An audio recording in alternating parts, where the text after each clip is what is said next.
Gur, royaume des bêtes et de la sauvagerie, source de la marée de peau verte qui déferle sur l'ensemble des royaumes mortels. Bastion des Iron Joe, fanatique du culte chaotique, parangon de la lumière de Sigmar, fantômes mornes ou même de leurs propres frères.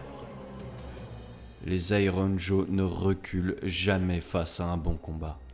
C'est là leur façon de rendre honneur à leurs dieux bestiaux, Gork et Mork. Passer une journée sans combattre ou sans partir chasser les gigantesques créatures peuplant Gur est inconcevable pour n'importe quel Iron Joe. Pourtant, c'est bien là le destin tragique qui frappa les deux frères Crom et Krog. Ces deux Uruk et la cinquantaine de peaux vertes qui les suivent étaient ce qui ressemblait le plus à une famille aux yeux de ceux de leur peuple. Les membres de ce clan vivaient depuis de nombreuses lunes ensemble, sans qu'aucune scission n'eût lieu pour quelque prétexte que ce soit. Ce qui est un miracle en soi. Un clan soudé par la même soif de carnage et la même adoration envers leur dieu, qu'ils considèrent comme leur père. Les hauts faits du clan étaient connus de tout Gur, et les deux Mokrochai étaient pour beaucoup. Les frères ne se séparaient jamais de leur fidèle monture, tant elle semait mort et destruction sur leur passage. Peu avant que ne débute l'âge du chaos, le clan se retrouva pris au piège par l'hiver éternel, poursuivant une troupe de Besklo Riders. Prisonniers de la glace n'ayant aucun moyen de s'échapper et condamnés à rester immobiles jusqu'à la fin des temps. Les deux frères et leur clan bouillonnaient de rage de ne pouvoir assouvir leur soif de destruction et maudissaient ces ogres par qui tout ceci fut provoqué.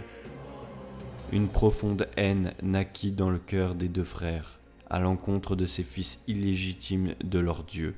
De nombreuses années passèrent à Gur.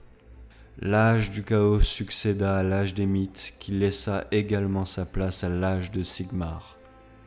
Personne n'entendit plus jamais le nom de Crom et Krog. Il fallut attendre le nécroséisme et son déluge d'énergie pour que l'hiver éternel libère les ogres captifs. N'ayant rien mangé depuis plusieurs siècles, la troupe de Gore décida de faire marche vers la ville la plus proche afin d'assouvir leur terrible faim. Ils n'eurent pas cette chance car un détachement d'Oziark croisa leur route bien déterminé à collecter leurs os. À peine sortis de leur prison, les ogres encore engourdis par les années de captivité ne purent rien faire aux soldats de Katakros. Peu après cette victoire écrasante, le chef Oziark décida d'envoyer plusieurs de ses soldats en repérage dans les lieux alentours, afin de s'assurer qu'aucune menace ne subsistait. Crom fut le premier à reprendre ses esprits. Étendu dans une mare d'eau gelée, le méga-boss ouvrit les yeux pour découvrir le visage sans expression d'un Oziark. Dans un réflexe primaire, il écrasa le crâne entre ses doigts sans se poser aucune question.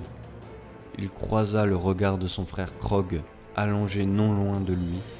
Au bout de quelques minutes, le clan tout entier fut debout, armes à la main, et tous faisaient face aux deux méga-boss.